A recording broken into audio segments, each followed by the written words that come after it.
On today's episode, we're going to hear an amazing story how just one meditation shifted the course of an entire man's life, and how he's used these spiritual learnings and practices in his awakening to create a practical roadmap to bring these principles into your life, to follow them step by step for achievable results. Welcome to Anatomy for Life with Crystal Zinn. On this podcast, we explore the profound connection between our physical bodies and our spiritual journeys.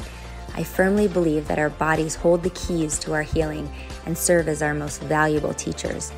Join me as we embark on a captivating journey through diverse healing modalities and insightful conversations with individuals who have experienced profound spiritual growth. Together, we extract invaluable insights to aid us in our own personal development and expand our understanding and ability to fully participate and feel joy and abundance in this lifetime. Welcome to the podcast Anatomy for Life. I'm Crystal Zinn, and today I have with me Kayden. Hi, Kayden. Hello.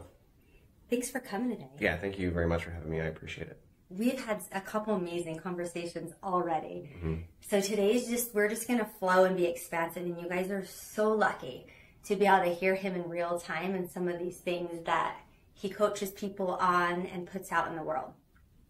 So as usual, if you're in a place where it's safe to do so, go ahead and close your eyes and we'll tune in. We'll come into presence so we can get the most out of everything we hear today. Find your first conscious inhale and fill up the borders of your heart. And then let go on the exhale. Let go of the ideas or the things that you're labeling or what you've been thinking about, and we'll just go into the body somatically today. Feel where in your body are those things hanging over you or taking hold. And try to keep your breath open and free and move towards the spaces of tension. Maybe in your neck or your jaw.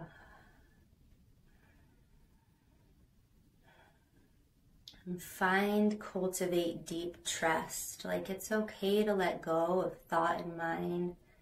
It's okay to let go of excessive needs for control, especially of the future.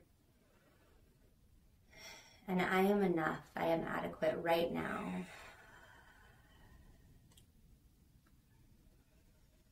Feel that weave down through your root and up into your heart. And when you feel like it's taken hold, go ahead and end with a clearing breath.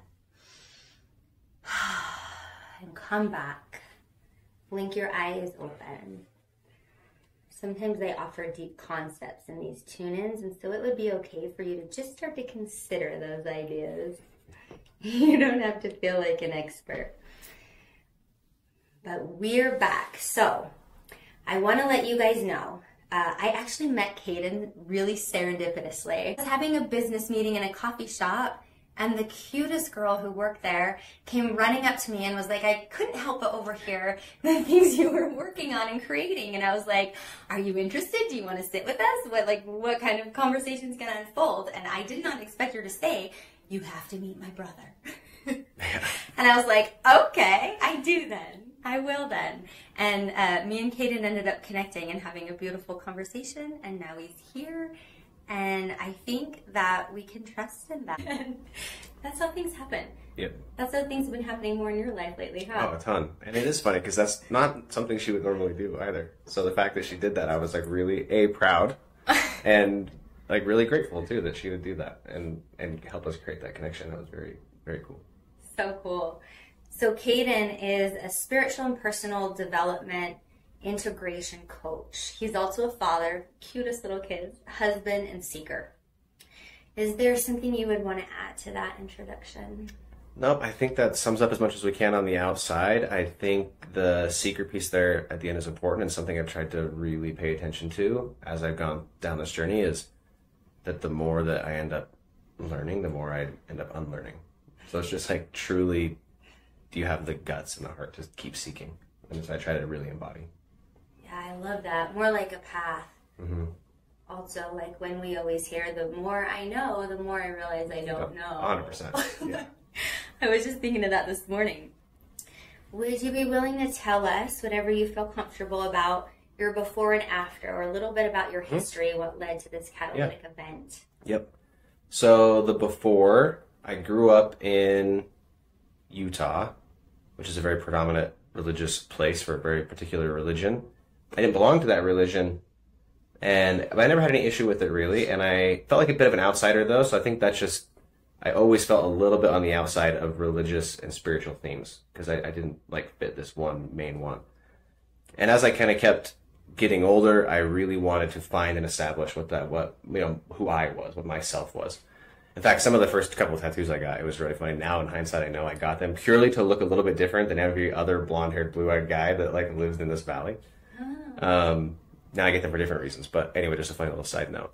So I did all the things I thought you were supposed to do. I got good grades. I didn't drink or do drugs in high school.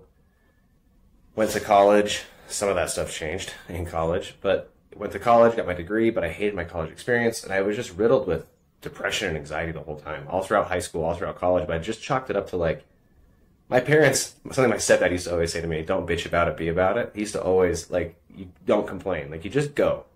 And there's some value in that, but I didn't understand how to extract that value back then.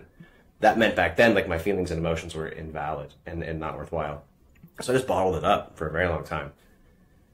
And kept just telling myself, like, okay, well, just get through high school, you'll get to college, and you'll be better then. And it just got worse. And I was like, okay, well, just get through college, and you'll get a job, and then it'll be better then, because then you're actually working towards something, legitimate. And then those things kept happening, and then I got my job, and I was like, well, this is an entry-level job. Just get your next job, and then you'll feel a lot better. You'll make more adult money, and then you'll feel better then. And I just kept doing that. And then I got married. I love my wife. And there's lots of great things that happened in my life, but I just had this nagging sense, like behind me, that I was doing something incredibly wrong. And I had no idea what it was. And that was the frustrating part, is I felt anxious, like chock full of anxiety. And I'd have to like tell myself driving home from work, like, you've done nothing wrong. Like, you're not in trouble. Like, you are okay. Like, you didn't do anything at work. You didn't lie. I just pounded me constantly. And it came to a head in my mid to late 20s. I was abusing alcohol a ton. Like, I did it in college anyway, but I was drinking like crazy. I started abusing like pain pills I'd get from the dentist or from like different things, and I did that a little bit. And I just had done a bunch of stuff that didn't feel like me, and I could, compartmentalize it in my brain and be like, oh, these behaviors aren't you. It's just because you're depressed or just because you're anxious, and that's it. And then I did stuff in my relationship that I'm very not proud of, that sucked for a lot of years. And then I had to take a step back and be like, well, if I don't think I am that person, then why are those behaviors happening? Like, why am I participating in those behaviors? And if I extrapolate it, I'm like, oh no, like, you can't look at one instance in a vacuum. Like, that's not real. You have to look at like the whole big picture. And I was like, damn, I'm like not a good guy. Like, I'm not living up to who I think that I am, and there's some cognitive dissonance. I use that word a lot in like my clients and my stuff. Between my thoughts, my words, and my actions. I think I'm something, but I'm not behaving that way, or I say I'm someone, but I don't behave that way, and that created a ton of friction. And I think now I know that's where that depression and that anxiety came from. That's because I was not living an aligned path alignment to myself. So fast forward a little bit, it got really bad. My wife almost put me in a hospital because I was like I was very suicidal. It's kind of heavy really quick, sorry, but it's just the truth, so it is what it is. It was bad for a couple of years. We had our first son, and then I broke my leg playing golf. I was 30. I just turned 30. Yeah, I just turned 30. And it was a really silly thing. I just slipped. Like, it was nothing extreme. I wasn't, I didn't get like hit by a golf cart or like somebody hit me with a club or anything. Like, I just slipped and I snapped my right leg at the ankle, like in half, broke both bones, dislocated it, all this stuff. And I remember I had to sit on the couch because that was when COVID just popped off. So like my surgery got delayed, a bunch of that stuff it was in the spring of 2020. And then I got fracture blisters. So then my surgery got like delayed again. So I was just sitting like with a shattered leg for weeks, and it was so painful. And I was afraid to take too many pain pills because I didn't want to go back to some of these patterns I had tried working through on my own. I remember thinking to myself, I was like, dude, when you can walk again, like when you get out of this, like you're truly we are turning the ship around. And I made a promise to myself. I said, if you try for a year and it still totally sucks, you can kill yourself then. Like, I made that. I was like, just give it a year. Just try for a year and then see what happens. I wonder though, before you get into like the ramp up to what happened, if you would be willing to shed a little bit of light on a couple of those important points you mentioned. I think it might help some people. One analogy you shared with me, which I loved, was when you said the moment of realization of cognitive dissonance. And you said at some point I had decided to look at that and say, where there's smoke, there's fire. Yeah, 100%. And I feel like that is kind of a big moment that is difficult for caretakers to understand when and how that's going to happen for people, and for people who are suffering, when I've been there, to understand when that's going to open up. Yeah. Yep. So for me, I still didn't even believe it. Like, I still didn't believe it. The override of like, no, like, you're a good guy was still there. I had to like almost fight myself of like, this suggests otherwise. Like, regardless, justify it, make excuses for it, all the things I did, and they seemed totally normal. And they seemed totally okay. And I was like, no, it's just because of this, and I promise I'll do better next time. And that made it okay. And then 2 months would go, or 2 years would go by, or a year would go by, and then I'd do similar behavior again. I'm like, no, that was only because of this thing. And this was different than the last one because of this, and this. And I was just a master, like, justification artist. I don't know, whatever you want to call it. But so when I finally called it out, I didn't even believe it in the moment. I was like, okay, let's just pretend you're not. Like, I had to just like, what does this one behavior suggest?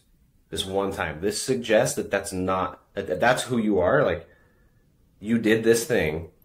So that suggests you probably are this, right? If somebody came to you and they said, I did X, Y, or Z, you'd be like, you are A, B, C.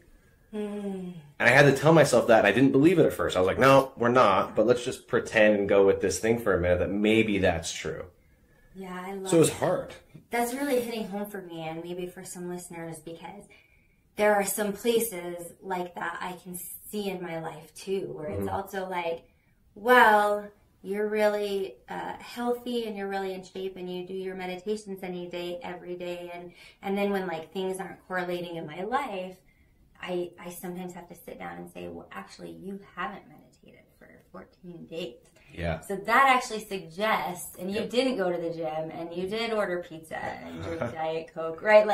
Like there are those things where like that image of ourself, the ego, will create that, and then it will reinforce it and protect it and protect it. Yep. And it is something I just wanted to double click on, because if people are having difficulty in that, and maybe listening to you softens like maybe a part of that edge, where I love what you said about, I just started to consider, almost like you're playing a game, what does this behavior suggest? The second thing I think is worth expanding upon, because it's a powerful part of your story, is the way you got into some of those power or paradigms of being raised as a boy and adolescent as a man with the put up and shut up mentality. And like you said, there is benefit in a correct, balanced way of showing up in your integrity and seeing things through and holding a container. 100%. But that's not what we're talking about here. Correct. And this wound is every man's wound, and it's close to my heart because I'm raising a son. I know you are. And so I feel so kind of tender about that, and I'm wondering now, with like kind of like your layered on learnings, if you'd be willing to talk about that a little bit more from your perspective. Yeah, absolutely. So my dad and my stepdad, they both grew up like they went to school in the 80s, like junior high and high school in the 80s, and I feel like it was like a different time. It was kind of like the Wild West, especially out where we lived, not a ton of people, just kind of the Wild West. And, and that's what people, when they talk about, you hear it all the time, like generational trauma, generational wound. What does that actually mean? All that means to me, what I've come to find out, the biggest takeaway is repeated patterns for a very long time. It's not that complicated. It's like, what did they witness their parents? How did they witness their parents show up? How did they witness their parents show up? How did they witness their parents show up? And it's just kind of like copy paste with a few little changes and alterations, but I don't know how many generations it could go back to where like that's just kind of what they saw. So that's just what they know how to do. It's really hard to do something different if you've never seen. You don't know what you don't know. And my parents, as much as they tried, and they did a great job. But there were definitely things where it was like, I look back and I'm like, holy shit, yeah, that was rough or brutal or challenging. And there wasn't space for that. Like, I did not have emotional space. My mom grew up in a pretty broken home and was in her masculine a lot. And that created friction with my dad, and then created friction with my stepdad. And they couldn't cultivate a space of safe masculinity to allow her to ease into her feminine. And so there was no emotional, like, room, like, growing up for me. I couldn't say, in fact, like, I'd get grounded all the time for just being like, just for talking, just for, like, saying. So there was no self-expression, just like a question or a why. There was punishment. I got in a fight when I was in junior high school, and I am a crier in general. And especially when I get that mad, if I just get upset, it just doesn't matter what emotion it is, I cry. Yeah. So I cry getting in this fight in junior high school, which is also already not great because all the boys that are making fun of me, just already worse. And I remember the first thing my mom said to me is, I hope you didn't let him see you cry. Oh. And I was like, I did. Well, I did. So what does that mean? So there just wasn't that room. Yeah, we're starting to see the mental programs building up in your nervous system. Exactly. That would obviously make you feel like I'm driving down the road and I'm just in trouble for who I am. For who I am, yeah. Just being, and I'm a pretty opinionated guy. I have a lot to say. Yeah, I mean, I like it. I like the discourse. I like I said, seeking. I've always sought out truth and information, and people, when I was growing up, that was, you're a know-it-all, you're this, you're that, you're that, and they created all these stories and paradigms around me. So then I started to stifle it. And like, I'm not allowed to voice my opinion if it hurts somebody else's feelings, or I'm not, or even at all if it's contrarian to a popular idea. Like, that can't come out, because then I'm disrupting like the atmosphere around me for others. And so I became very conscious and cognizant of trying to walk around this so like lightly all of the time, to the detriment to self. And that was just buried so deep over, since I was a little kid, but especially as I got older, because I was like, oh, I'm the one. Because there is something, I say this all the time, you know better, you need to be better. That's a responsibility you have. But there needs to be discernment inside of that. And I had no discernment back then, so it was just, I'm going to edit and audit myself. I'll be the chameleon to make sure that I'm pacifying everybody else's needs, and that mine aren't, I'm not a know-it-all, I'm not disruptive, I'm not bossy, I'm not all these things. I'll just kind of like slide back a little bit. Wow. And that just created a ton of tension, now I know, throughout my 20s. And the signs and symptoms are addiction, unconscious behavior, defensiveness. Mm-hmm. What would you add to that? I think that's the tension. Like, that's the tension that I think that we call depression. Not, maybe there's a difference between like maybe chronic, like clinically depressed, and then the anxiety. I think that truly is symptoms of that misalignment. And because I thought forever, I went to therapists. I was like, oh, you help me, I'm like, oh, you're ADHD. And I'm like, it doesn't, maybe. But at first I'd feel like a reprieve, like, oh yes, finally something. Yes. And like a day later, I'm like, that doesn't feel right. Yeah. And they were like, oh, you have this depression, take this medication. I was like, oh, finally some help. And then like a week later, I was like, that doesn't feel right either. Yeah. Saw another one. Oh, maybe you're like a little bit bipolar. And I was like, that seems like a lot, but I'll, whatever. I'm trying to get help here. I'm struggling. So sure. And then like a day or two later, it seemed again, I'm like, that doesn't resonate either. So I think it creates these symptoms inside of us that manifest in physical or metaphysical ways. And that was like that was a hellspace for me for like a decade. Like, it just was not a fun place to be inside of me. I think a lot of us, I see it around, and I've worked with a lot of young people, and I just see it all the time. Oh, I have this. Oh, I have that. Oh, I have this. And I'm like, do you? Maybe. And. Or is there something else that's, and there's something else that's kind of helped driving this a little bit. Well, you mentioned 10 years, so is now an appropriate time to give a shout out to your wife? Mm-hmm. I give her, my wife and I have been married for 10 years, in 3 weeks. Yeah, wow. August. We met when we were 20, we got married when we were 23, and she went through the gamut of it with me, like, and for me almost. Oh, wow.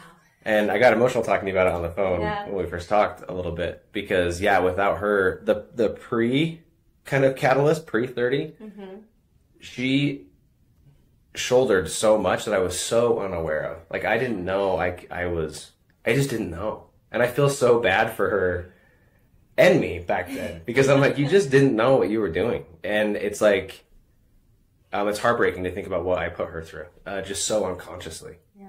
And that stuff manifests itself that way if you're not careful, and it did. And I put her through the ringer. And just the beauty and magnificence of the divine feminine, the ability to renew itself and hold space for that. Yeah. And also, I love when you got emotional, because I'm remembering that moment getting emotional because in that gift, like in that emotion that's coming up, is also such a beautiful thing. I think you exemplify of the partnership and the honoring of the balance and the wholeness in each of us and in your marriage, and what you're passing along to your kids now, which is just, it's so beautiful. It's so beautiful the way you're talking about the interplay, like the balance within yourself and then the interplay with this spouse. I know almost everybody I know has either been in a relationship or is now in a relationship.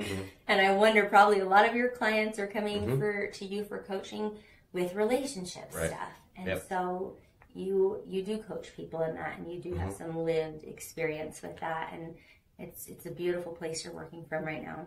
Probably too much lived experience. We've had to be honest with each other. And this, again, I'll just be truthful. Like, we've had to have serious conversations about what are we doing? What are we doing? You know what I mean? And they were real. And we had to learn over the years, especially after I kind of changed my path when I was 30. We had to learn that, like, communication's not the key there. If there's an understanding that's important, that's incredibly important to understand. And then you have to be incredibly vulnerable, and not in a way that I think that we think vulnerable means. I think vulnerable, I think a lot of guys too, especially think like, oh, that means like tell you how I feel, or maybe like cry. Like, yes, but what does that mean? Don't just reveal like maybe the shadow aspect of vulnerabilities, but even the light aspects. Like, what are you desiring? Like, what do you want? What makes you feel alive? Yeah.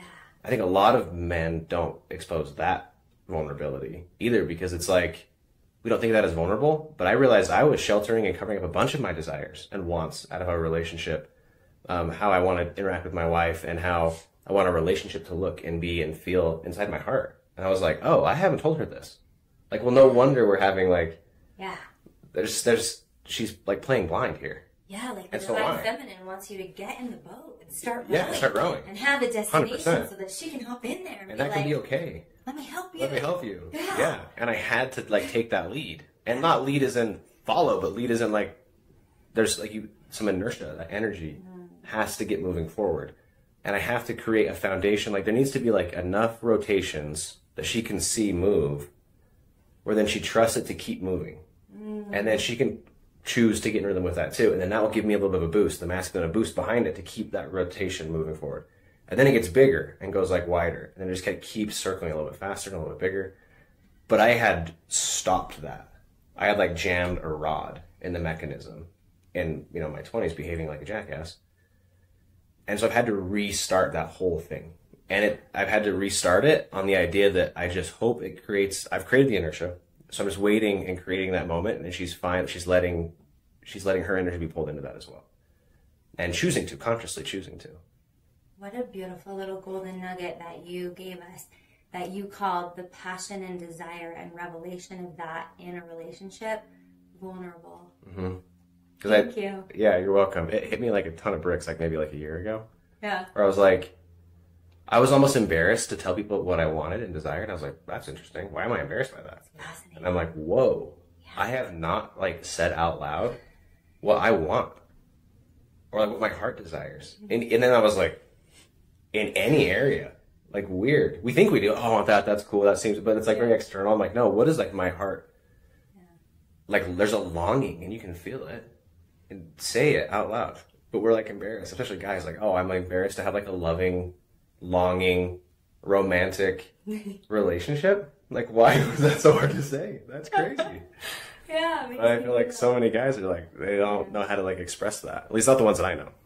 I think you're right. You're right. And I think we can sum that portion up by me wanting to tap on the fact that I really love that you call your wife the Oracle.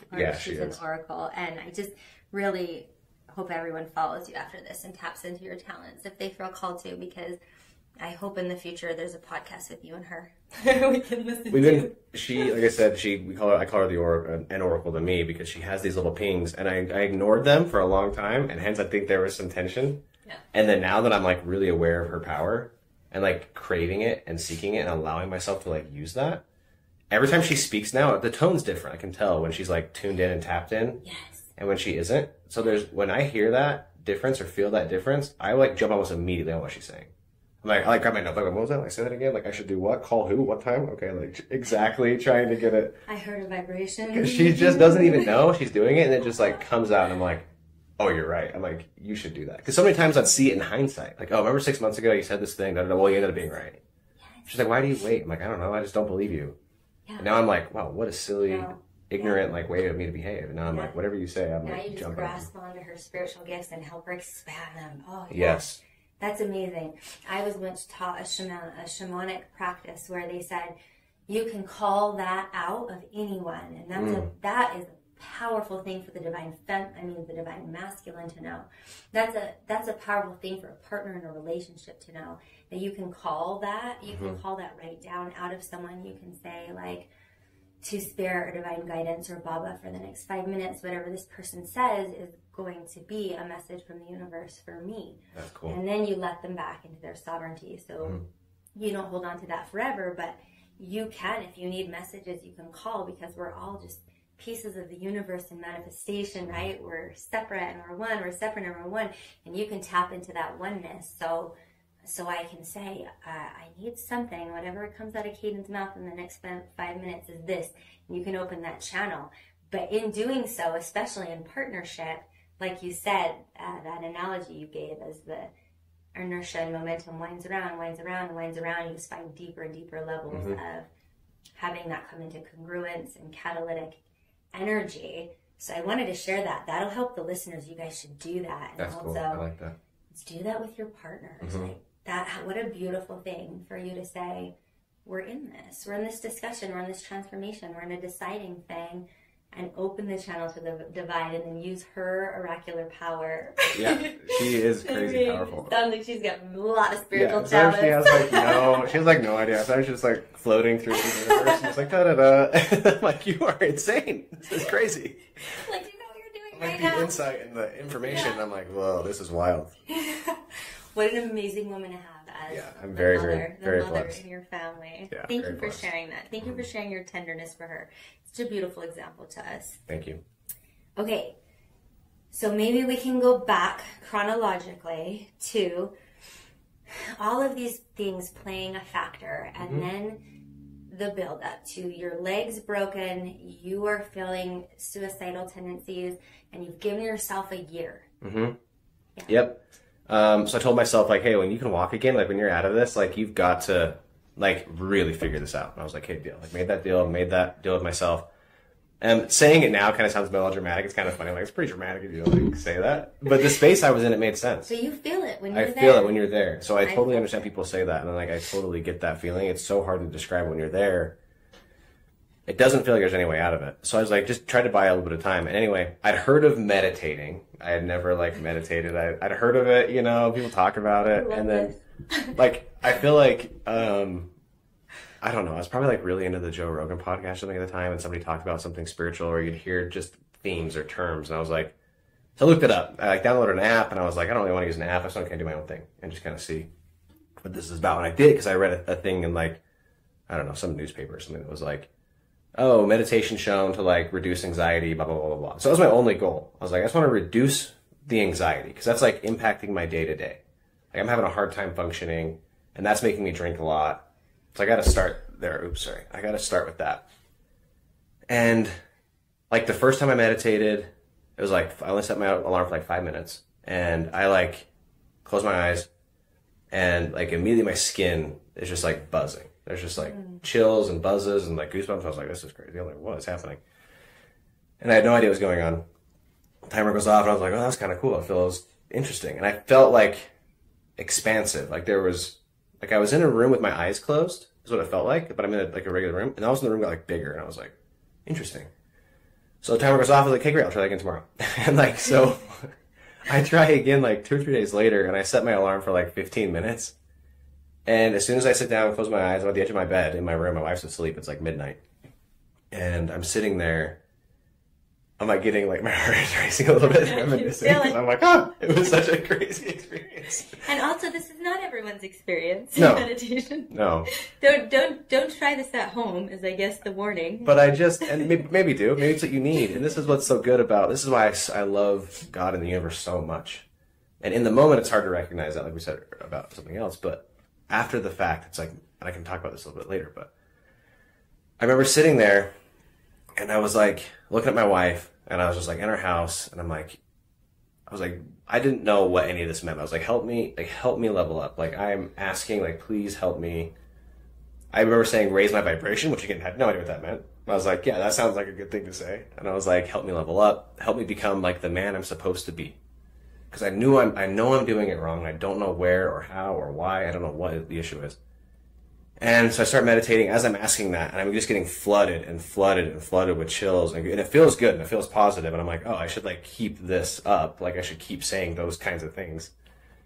And then it just felt like I started to like spin, and then I kind of just got, I don't know how else to describe it, just kind of got like launched. Like it just was this huge energetic like explosion. And I was like spinning, going crazy. There was like figures, there was like things going on. And then I got like really freaked out. And I was like, this is way too much. Because I had no idea what I was doing. And I opened my eyes. And then just an immediate like panic attack. Just so much energy flooding through. Now I know energy, blah, blah, blah. I know a lot of the stuff that kind of went down that night. But in that moment, I had no idea. And I had like a white hot band like all across my forehead, and I was like, what have I done? I've just like created something really scary. I jumped on the internet, went to Reddit. Terrible idea. Should not have done that. Because it was just horror stories. No. And I was like, I've just melted my brain. Because it was like, it got weird. And I was like, I don't know if I had a bit of like a little bit of a psychosis for a moment. That kind of, something kind of happened. I had no idea. It was freaking me out. And I woke my wife up in a panic. I was just sweating. It's like, I guess that's like midnight or 1 a.m. And yeah, everything just changed after that day. I was awake with her for like 6 or 7 hours. This is, again, I just have extra love for my wife, because the pre was one thing, but this post-transition, especially the first 6 months, was another. Because I did vibrate up enough in that meditation that it rooted out like everything that had been stored inside my system was thrust to the surface all at once. Like stuff I thought of that I'd worked through, like some trauma when I was a child that I'd totally thought I put to bed. I had no issues with it whatsoever. That was the very first thing that came up. It was huge. In fact, the next day, I was so disoriented and so like wobbly, like literally, that I drove to work and I was like, can't do this. I told my boss, I was like, I can't do this. I gotta go. Like You took a sick day? 2. Thursday, Friday. I was on a Wednesday night. Thursday, Friday, because I was so freaked out. And I couldn't function. Like my hands felt like they were disconnected. Everything felt disconnected. Yeah. And again, just this fear and trauma, all this stuff came up, and I did not know how to deal with it. I didn't know how to move any of it around, yada, yada, yada. Driving helped. I think that was like a form of like meditation for me, because I drove, we were selling our house too that week, and I had a showing. This is back when the market was popping off. So I listed it that day, Wednesday, when that happened Wednesday night. So then Thursday there was like 15 showings. So I couldn't go into my home. So I just drove around my block probably 100 or 200 times for like 4 hours. I just drove and drove. Accumulation of events. Yeah. And then I went to Walmart to get my wife a coffee, and I felt like I was walking through, I felt like a gigantic monster, like ripped the roof off of Walmart, and no one noticed but me. I was like, can any of y'all? They're just like walking, pushing their carts. I was like, what is happening? What's happening to me? Whoa. I was so freaked out, but your sick days were absolutely worth it. They're totally worth it. I have had a spiritual awakening. I am taking sick days. Yeah. Now I know what's going on. Yes. But no, it was great. And then since then, it's been, like I said, it's scary in the moment, and I am cautious people to choose their words carefully, but I do believe the universe will work in the way you need it to. And you might just go through a really crazy, challenging, a really crazy, blissful experience. Like, they're going to vary. But I'd only heard, I called that in. I called that in, exactly. Yeah. And I was also kind of scared because I was listening to other people talk at their podcasts, and like, oh, it was so beautiful, and I had this crazy, and I was like, oh, mine, I did it wrong. Oh. Like, I did it wrong. I'm like possessed. There's just all the stories were going crazy from the fear and the. Yes. But I finally got my feet under me and found some really great connections in the community that really helped. But yeah, it was a wild little 6-month period there from it. It is wild to have no context either, but also signifies incredible power and spiritual gifts. That the moment you decided, the acceleration of your journey and your experiences the moment you decided. Mm-hmm. It's almost like quantum events, right? Like there are a lot of, sometimes you can decide on things and you watch things roll out over decades. Mm-hmm. But for some reason in your energetic, spiritual gifts and alignment, when you decide and call it in, there's no gap. Yeah. And I look back now, I don't worry about the semantics of what happened. People have ideas and opinions and theories, and it doesn't matter to me. For the longest time it did. I tried to figure out what happened to me, and that made it just way worse. Okay. And I just, in the moment, made it worse. Now I can talk about it, we can go through it, and it doesn't bother me anymore, but, because I let go of the semantics. I'm like, who knows? Who knows what I did? Who knows exactly what happened? I heard a bunch of theories and ideas, and I've read stuff, and I'm like, yeah, sure, maybe. Mm-hmm. I'm like, it doesn't really matter, because what it helped me do is beyond words. Like, that forced me to, it was a reckoning for all of my behavior, all of my unhealed trauma, how I'm showing up in the world. It brought it all up, and it forced me to, I still had to choose, but it helped me to decide to be better in every area of my life, my body, my mind, my spirit, my interactions, my relationships, at work, everything. Wow. Everything changed after that night. Wow. And then this next part is the power in your gift and your coaching, and why you've ultimately quit your day job to do this, which is this next part, which is how. Yeah. Yep. And why, and what you've created. What does that mean when the rubber meets the road?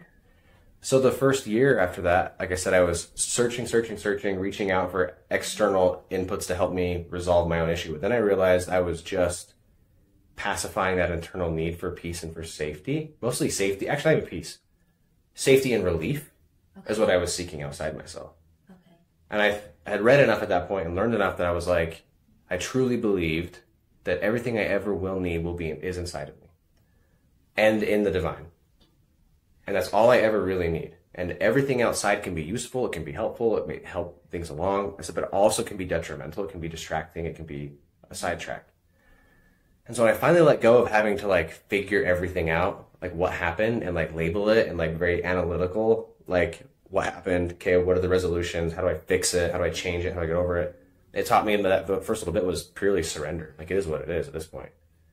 Surrender and letting go, and then trusting, and then really taking very pragmatic, practical steps. I think I told you when we talked, I was for the first little bit, I had to, when I say go back to basics, I had to really go back to basics. I'd wake up at 7, I'm like, hey, what do you know you have to do next? And I'd just do that little thing, change my son's diaper, get out of bed, whatever it was, get in the shower, drive to work. It was just that for a few weeks, even I think maybe even 2 months. There was just that. And I was like, okay, cool. We're making it through that. Look, here we go. All of a sudden there's a tiny bit of there's a little brick layer that was laid down in the foundation. We know how to function. We're doing fine. Some of the panic, some of the anxiety can let go. And then I was actively participating in the feelings that came up. I worked on the trauma that came up from my past. I spoke to my parents about their divorce and how it actually maybe impacted me. I didn't think that it did. I talked to my wife, and the guilt that was inside about our relationship, I let it all out with the idea, no attachment to any outcome. I was like, I got to put it all out there. Whatever happens, happens. And I am in the sowing phase of what I reaped, and that's going to be okay. We'll figure this out. And I just had trust that I'll just keep moving forward. Just keep that building, keep that going. And I had to really, really convince myself that it was going to be, not convince myself, I had to really believe that it was going to be okay eventually. And I had some great teachers, I had some great coaches, some great healers that I worked with, some great communities. This is definitely not all on me. That literally saved my life. There's a lady that, so 2 days after I had that meditation experience, my wife, the Oracle, just sent me this woman who she'd never met. She's she does Reiki. I never heard of Reiki in the valley. Oh my gosh. She's go see her. And I got to her doorstep, and I was in such a bad space. She opened the door, and I burst into tears. I fell to my knees. I burst into tears. I was I have no idea. I'm not gonna cry talking about it. Yeah. I have no idea what you do. I have no idea what this means. I was my wife sent me here, and I need something. I need something. She was it's okay, come in, tell me what happened, let's talk through this.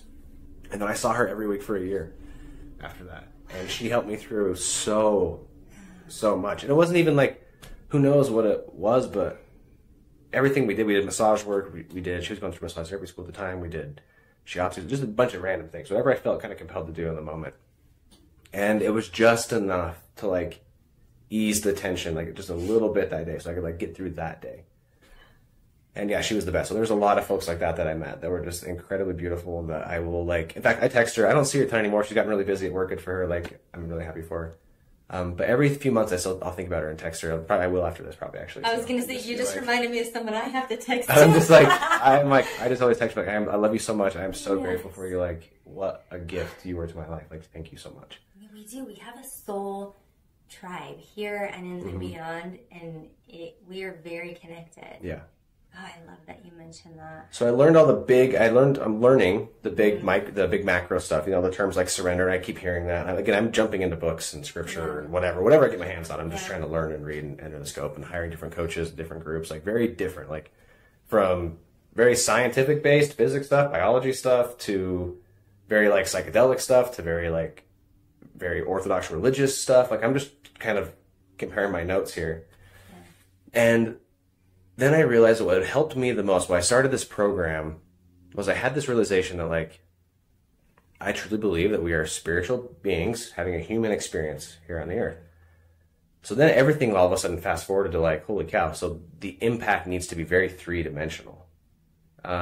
Your relationships on earth, how you interact, how you treat your body. Like, what is the most human thing we can do? I'm like, oh, it's the body. Like, that's the most human thing I can have here is a human body. And I was like, oh, so that's got to come first. Okay, drinking's got to go. Like, drugs have got to go. Like, gym has to come in, like, and you just start kind of attacking these little things. And I've just kind of built this around very pragmatic stuff that seems really simple, like on the surface, because it needs to be simple to get people to buy in.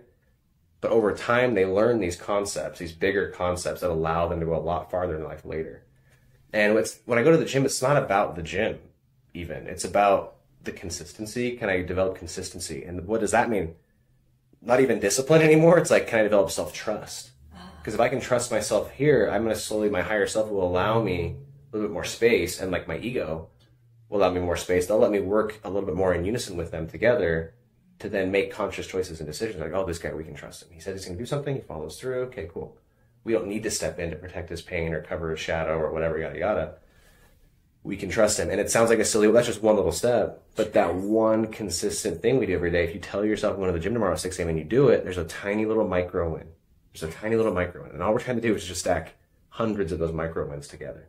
And that's how we build our macro. Like our macro wins, our macro safety, our trust.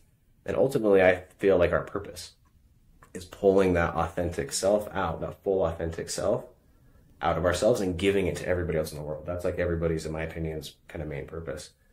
And we can get there, but we start very pragmatically, very practically, very simply. And I get questions like, why are we doing this? Why are we doing that? I'm like, okay, just do the things for a minute. We're going to do the do. We're going to get to the be, because being is greater than doing. But doing is better than not doing. So like, let's start with the do, because that's very practical, very human of us to do the things we have to do. And then eventually you're going to learn, and it'll bleed into the being. And that's just then how you show up in the world. And it takes time and takes work.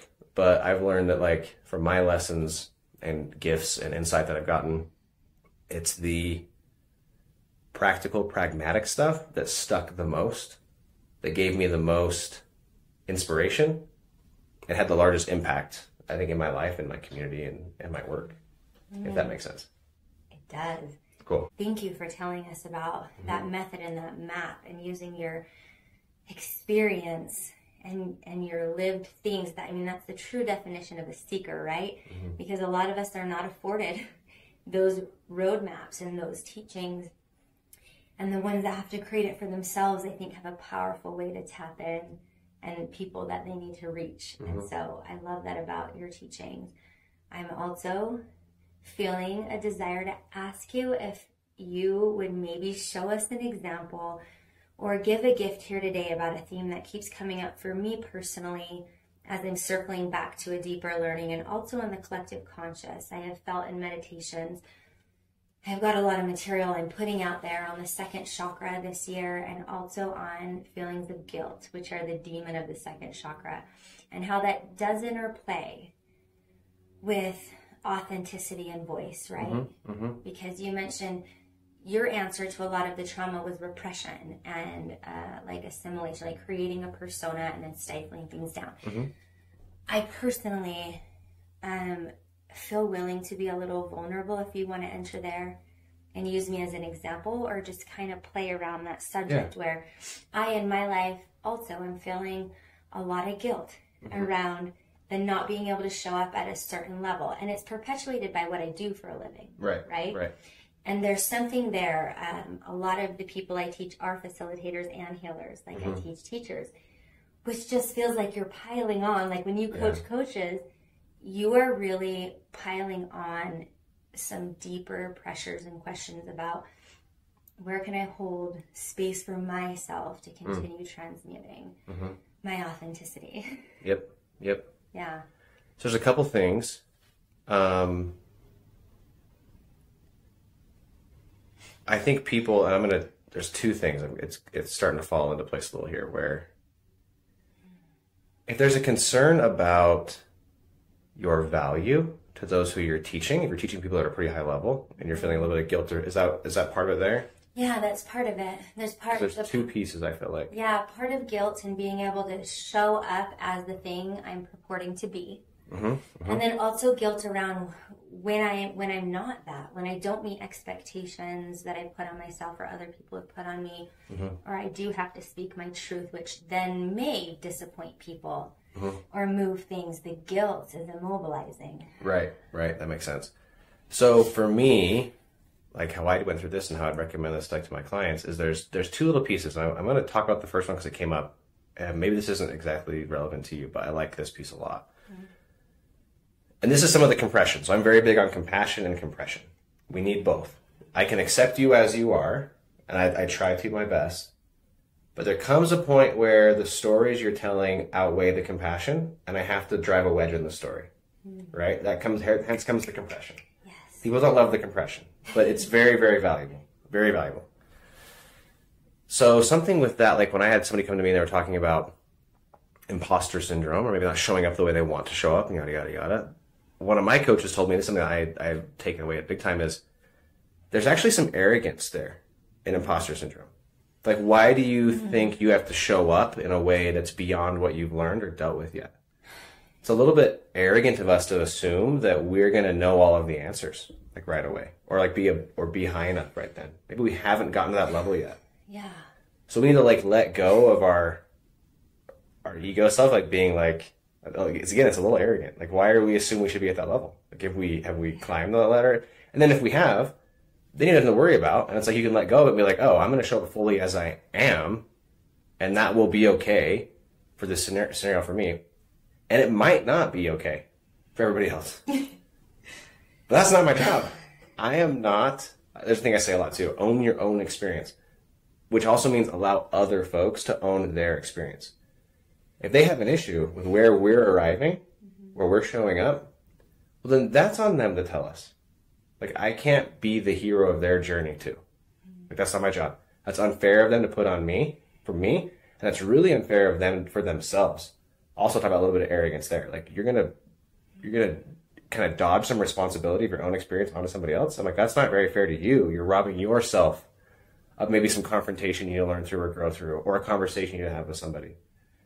So maybe that's not exactly it for you, but that was something I picked up on. Is I think a lot of us, when we feel, they label it as imposter syndrome, there's a little bit of arrogance that we think we're going to show up in a way that we haven't quite earned yet. Yeah. So it's like, let it go. Like, you're not there.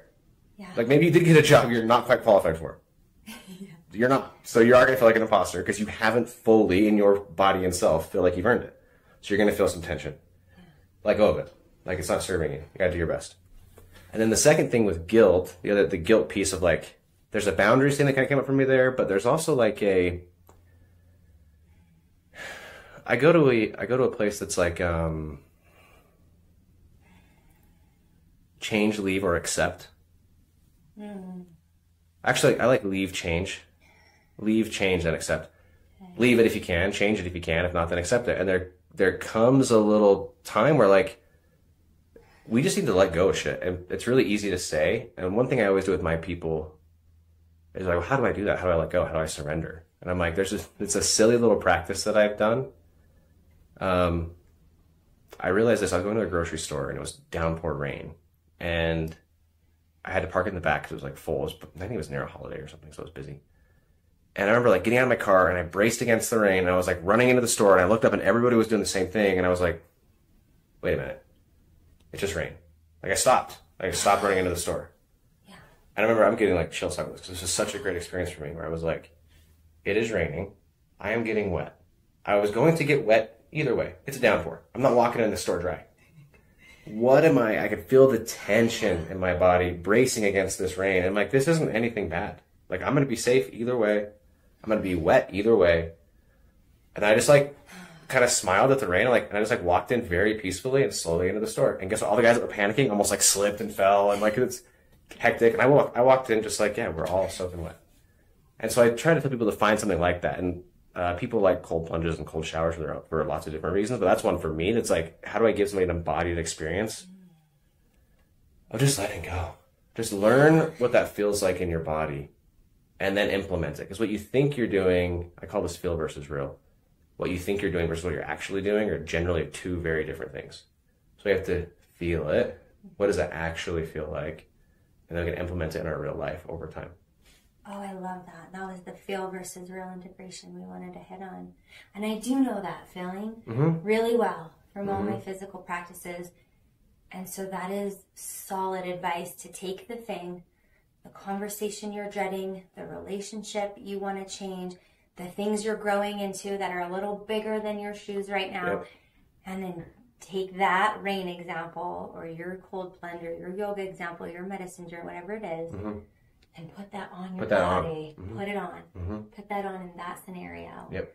Wow. I call these lessons and things I've learned over time just like my armor of God. And I'm like, oh, I can put that on whenever I want. Like your universal lessons, like you can go re-embody that at any time. It's not a thing that's gone. Like your body won't forget that sensation or feeling. So just try to tap into that and lean to that new scenario with that feeling you got somewhere else. Those are universal. They can be copy and pasted and moved around. That's okay to do. But guilt's a hard one because I had a lot of guilt with my wife. So it's really tricky to work through it. And I think for me was letting go too. I had to detach from any outcomes because generally guilt, you feel guilty because you're afraid of it always goes down to fear. There's fear underneath it. So I had to tell myself, what am I afraid of? I'm afraid she's going to leave me. Okay, if she leaves you, what does that mean? Well, it means A, B, and C, I'm like, okay, cool. Is that more important? Again, here comes the arrogance piece. Is that more important than A, kind of decharging this karmic debt you built up on yourself? But the most important thing really is her and her peace and her knowing and the gaslighting that I did, right? I made her feel crazy and silly for thinking certain things that were true the whole time. So it's like, am I so arrogant to be like, she's not worthy of that? Like, holy cow, how selfish of me to think that. So then I had to just be like, detach of the outcomes that could happen that I didn't want to have happen and just be like, this is it. And then accept my fate, whatever it is. Again, we reap what we sow. Wow. And I was in the sowing phase of my reaping. Oh, I love that you mentioned that. That's beautiful too, because I have witnessed that in all angles in multiple relationships. And I bet listeners have too, where you holding on to something is holding somebody else hostage. 100%. And there is kindness and compassion and truth-telling and letting go of that. In our second chakra, guilt is the demon and the joy is gift and preference. I mean, the gift is, I said that backwards. The gift is joy and preference and allowance of feeling. So guilt versus feeling. And guilt versus, like you mentioned, judgment. Thank you for that. I feel really solid and complete on that gift you just offered us. Was that useful? Yes. Okay, good. Wildly. Good. I feel the relief. Like I feel kind of like the release in some of those ideas because there's practical value in that, and there's some also ideas to start considering. Like there's some compression in like start considering these ideas, and there's also relief, and this is what it will feel like, and it's acceptable. Yeah. And moving through that process is acceptable. I know well being the person on the doorstep, finally being seen, so the tears just come, and I know well people showing up in this room and just like it just opens, right? Yeah. And it's an imperative part of the process, and huge. The more we allow for acceptance of that, the more people will be able to tap into that. Please, like, a hot mess looks good on you. It does. And that's authentic. Like, if you want to feel peace, you need to be authentic. Like, peace is on the other side of authenticity. And it's like, let go of the external ideas and stories and stuff. And like, if you are a hot mess, be it. Yeah. If you want to stand in your power, be it. Like, whatever that authentic feeling is. And there's some discernment required there. And that takes practice and work. And I made a post today saying, I think discernment is a superpower. Yeah. Is this fear avoidance or is this authentic? Like, you have to kind of learn. And like, but you'll learn over time. And when you are authentic, that is, I think, the most beautiful thing that any of us can ever be, is fully authentic, especially when it's hard or quote unquote ugly or challenging, especially then, because that's real. Like, that's so healing for other people. Thank you. I want to make sure we don't miss out on this. It seems like you're kind of leading into it before we end, which is what you call the void, or in between two truths and reality, evolution and transition. Like in your particular story, the 6 months. In my story and in the Divine Feminine, as I like to study it, I see it as a cyclical nature big thing, time. where it comes on daily, monthly, yearly, and then planetarily in our astrology as well. Yep. So I like to preface it as something that is not, you figured it out and you're over it, but something that we just want to get better at. And I'm just thrilled and excited to hear how you're going to frame this up. And you called it the void. Yep, I call it the void. The void can be very big, like when I went through meditation and I was stuck in two worlds, my new paradigm, my old paradigm. And neither of them I had a foot in one, and like one foot in both. It was very destabilizing. I had a hard time being in my old life that was built on a bunch of trauma, that was built on lies and authenticity. But you can't just change over. You can't rip everything off the next day. Like, you just can't. Like, there's still things you have to like learn and heal and grow through. And it's like going to the gym. That's why I love the gym.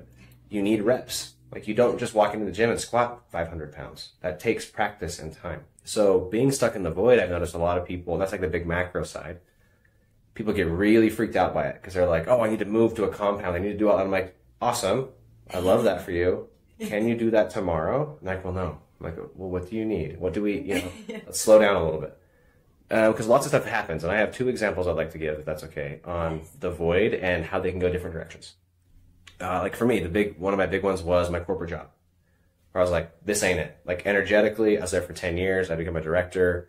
I had a handful of teams. I had a couple dozen employees. Loved the people, loved all the stuff, but it had run its course. I had a long time ago, but I was too afraid, right? I was too fearful. I needed a paycheck. I needed the steady thing. I was just too scared. So I never did anything about it. And that creates bitterness and resentment, yada, yada, yada. And so when I was in this transition phase, I knew that this wasn't going to work for me anymore. But here's where it's like, I see a lot of people just want to unplug everything. And you can go for it. People do it. It works. They have success in the long run. Maybe they don't. Maybe it's bumpier, whatever.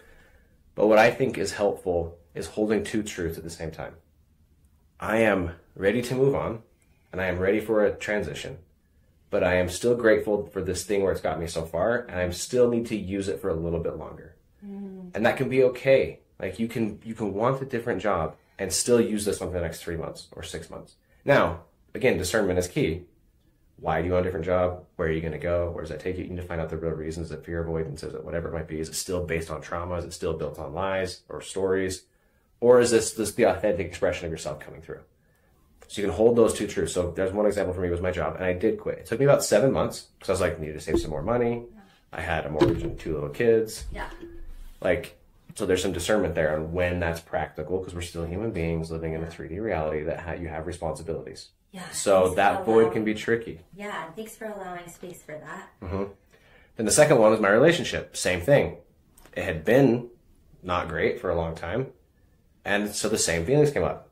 I don't like this relationship. After asking the same questions, digging into the same kind of stuff, like, okay, why? What are we missing? What yada, yada, yada. That one I chose to stay in, because that was the authentic expression of self. And I was able to then say, what do I not like about it? What do I need from it? What can I give to it? How can I nurture it? Does that all align with my core values, my authentic self? Does that align with what I think my greater purpose and being is? And the answer of that one was yes. So then I stay. So I think a lot of us think when we go through these transitions and big voids, it's everything has to be removed and deleted. And I just don't think that's the case. I think the void needs to be handled with care and delicacy, because there is some valuable stuff in there for you to learn. Why did you take that job or the relationship to begin with anyway? So we want to make sure we don't repeat the same patterns and habits. in our new paradigm, and now we're like, now this like spiritual ego kind of thing going on. It's like the same kind of stuff as the old stuff with a new label or a new name or like new stories, but it's the same shit. And we're like, why hasn't this changed? I'm like, well, we're doing the same things. Just with fancy new clothes on. Or new languages that we use, you know? So I think the void is very, very challenging and very sticky. But what I encourage my clients is like, let's work through it together. And if we need to pull the plug, let's pull the plug. Hell yeah. Like, I'm all for it. Like, do it tomorrow if you want. Yeah. But we need to make sure that's practical and pragmatic. And we need to make sure we're not going to just jump into the next thing. Because if you pull the plug and all of a sudden you're like on a different job, you have no game plan. And in 2 months, you're like dying for food or rent. You're going to jump back into the same job you just left. Yeah. And we really just set ourselves back a little bit as opposed to really moving that forward and creating that, keeping that, or that like energy moving upward. We just kind of like stifled it because we acted kind of too brashly. Does that make sense? It absolutely does. Cool. And I love that framework. And those are two things in my life where I'm like, yeah, one I bailed on, one I chose to stay in and make better and stronger. So you can do either one. The outcome, it doesn't necessarily dictate the outcome. It's mutually exclusive. But what is always imperative is that to recognize the void, as you're calling it, or the time of transformation or the shedding of the skin or the growth period, which may come again and again. But to treat that space with intention and care and awareness and just so much gentleness. And it's hard and it's uncomfortable. Yeah. And that's where the lessons are learned. Yeah, and the tendency would be to want to hurry it and get to the other side of it and then think, whew, I'm glad that's done and I'm just going to rock it from here. But to also just learn to love it. It's like the poem of joy and sorrow, right? And the suffering, it's like, can you not only learn to navigate through this and reach out to Kayden if you need help? If this sounds difficult to you, man, there's so much support out there for you.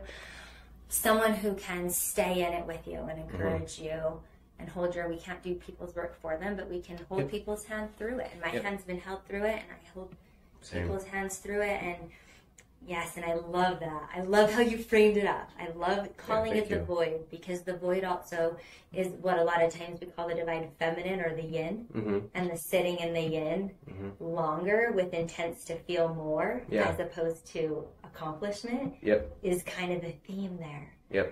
I feel inspired and I feel like relieved, and I just felt so like, I guess inspired is the word by you, and grateful for your offering. Yeah, thank you. I appreciate the space to go through some of this, and I haven't told a comprehensive version of some of these stories very often, so I appreciate the space to do that and the energy behind it, because I think it just helps light up why this is so important to me. Like, this is what I've dedicated my life to now. Like, this is it. Like, there's a burning inside of my soul that I can feel for the, it feels like the first time ever. And I'm like, that is it. Like, there's no other way. So it's really, I really appreciate the space to share some of this stuff. Yeah, it's like when you feel that alignment, then you get the confirmation of it. Yeah, you can't not. Okay, I do have one more burning question, and then I'd love for you to tell everyone how to get a hold of you and whatnot, and tag it in the show notes.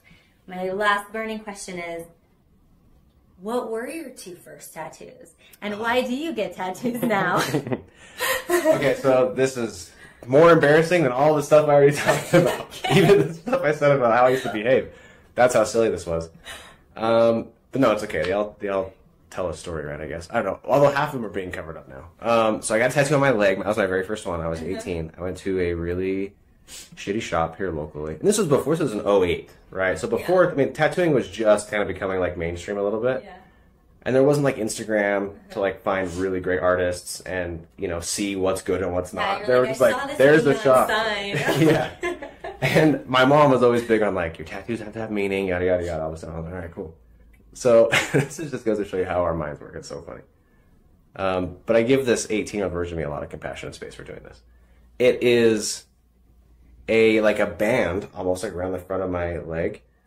And the middle is like the Taurus sign, which is funny now because now I'm like way into that kind of stuff. But back then I had no idea what the hell it was. I was like, you are a Taurus? I am a Taurus. Okay. So you got the right sign. Got the right sign, I think. I got the right sign. And what's kind of funny, again, like I said, this stuff did build up over. I mean, there's little signs where I was like, oh, there's, along my journey. But I got a Taurus sign in the middle. And then on one side, kind of like in a funky design thing, is like my own initials. And then on the other side is kind of hidden in the design is my own birthday.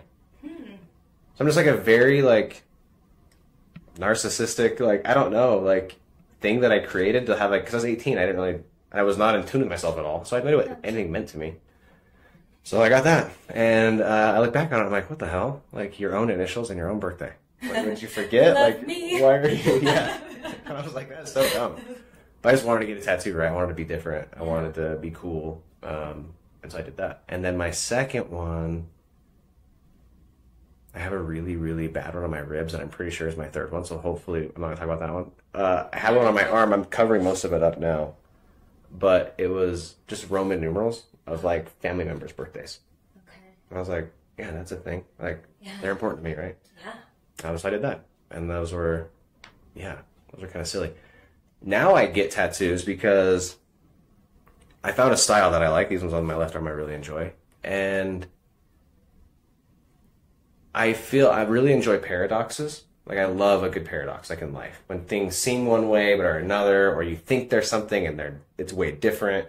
Those are like the biggest gifts and blessings, I think, that have been in my life. And I just love experiencing them. I love talking about them. I love hearing one. And so with me, I kind of felt like I was creating a bit of a paradox, especially like where I grew up and where I'm from.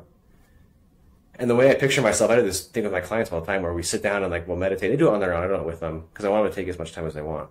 And we just kind of envision and feel into our future self. Because I always say we have memories of our past selves. Our future self has memories of us right now. So I'm like, what decisions are you making today that he's thankful that you made? Right? And what is he doing? How does he sit? How does he stand? How does he smell? What does he eat? What is his home like? What are his relationships like? You know, we tap into that. So like, he has memories of you now. So we want to like tap into his memories almost. And when I tap into myself like that, like there's certain things he's done, and I've created this kind of paradox where I'm still working on like getting heavily tattooed, but I'm heavily tattooed in these memories and these dreams. And there's this paradox I've created where I can be and look one way, but speak and behave and show up in a way that's maybe a paradox to how I look. Wow. And I think that to me creates conversation, and that to me creates like connection where somebody might look at me and be like, wait a minute, what are you saying? Or they talk to me like, we just know each other, and all of a sudden it's very different. And that allows space for people to come in, I think, because people like that. They want to know, like, because everyone thinks they're different, and everyone feels have their own little differences, and they have to put on a front or behave a certain way. When they get cracked up, like, oh yeah, like there's all this stuff that I actually am that I don't show, or vice versa. And I want to show that kind of in real time, in real life, that paradox, and hopefully that creates a little bit of conversation and openness for people. Yeah, it creates space and a challenge Mm-hmm. and an entry point. Yeah. You know, it reminds me of Guru, Ram Dass's guru, who he went and learned from in India for years and years and years, and completely transformed his life, his entire awakening.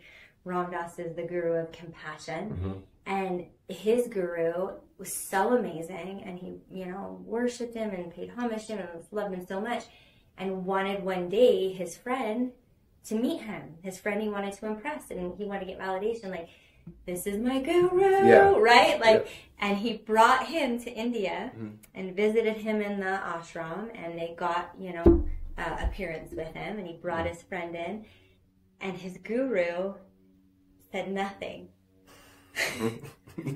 That's amazing. I love that. The whole time. Yep. So Ram Dass was flailing like, he's really amazing. Say something amazing. I told my friend you were amazing.